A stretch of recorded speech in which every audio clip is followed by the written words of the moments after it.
मेहताजी एवढे घाबरले का? माझ्याच बिल्डिंग मध्ये मालिका ऑफिस टाकणार, माझ्या शाखेच्या बाजूला शाखा टाकणार.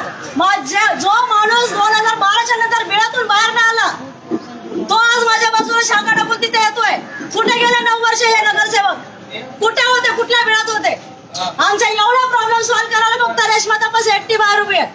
कुठे होते हे नगरसेवक? आज माझ्या इथे हे ऑफिस टाकताना लाज नाही वाटत? त्यांना लाज नाही वाटत? त्या तरुणाला लाज नाही वाटत? आग लागली तेव्हा रेश्मा मॅडम बघा, पाणी भरलं की रेश्मा मॅडम बघा, नवऱ्याला मारलं तर रेश्मा मॅडम बघा. तेव्हा नाही हसमुख गेलो आणि डिंपल मेहता आहेत. आग लागलेली तेव्हा रेश्मा मॅडम. अख्खी रात्र त्यांच्याबरोबर मी बसले ते विसरली सगळी. आज तुम्ही मला विचारायचं ना ही कोण शाणी लागून गेली? भाजप विरोधात मनसे इथेच होणार. आता भाजप विरोधात मनसे इथेच होणार. कसं काय माझ्या इथे टाकलंय आरो ऑफिस? आणि ताई तुम्ही चेअरमॅन आहे ना? सोसायटीच्या कसं काय ऑफिस टाकू शकतात विदाऊट एनी परमिशन? आणि कुठलीही परमिशन न घेता, कुठलीही परमिशन न घेता माझ्या सोसायटीच्या जागेमध्ये कसं काय भाजपा स्वतःच्या बापाची जागा असल्यासारखं इथे ऑफिस टाकू शकतात? कोणाची परवानगी घेतलेली आहे?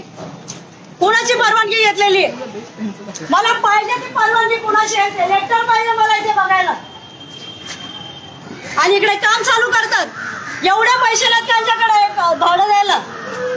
जिथे माझी शाखा, माझ्या बाजूला शाखा टाकले, जिथे मी राहते तिथे खुर्च्या टाकून बसलेत. हा काय आहे?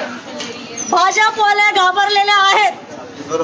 भाजपवाले घाबरलेले आहेत. काय काय घोळ माहिती नाही असं नाही. भाजपवाल्यांचं सगळं घोळ मला माहिती आहे. आवाज वाढवल्याशिवाय याला कळत नाही. एवढे चीटर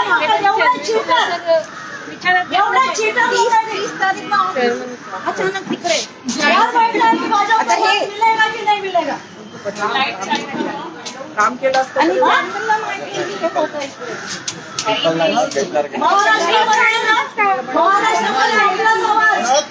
आवाज आपलाच कळा ना.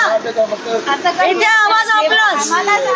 त्यांच्या लिडर काही येत नाहीये. कसं काय इथे येऊन बसू शकतात? पाहिजे ना त्यासाठी. कसं काय येऊन बसले इथे?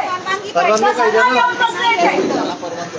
भाजपवाले कसं काय येऊन बसले इथे? त्यांना स्वतःला authority आहे का? लिडर काही येत नाहीये. लीडर येतील ना, येऊ देत ना. आज होऊन जाऊ दे ना. होऊन जाऊ दे आज.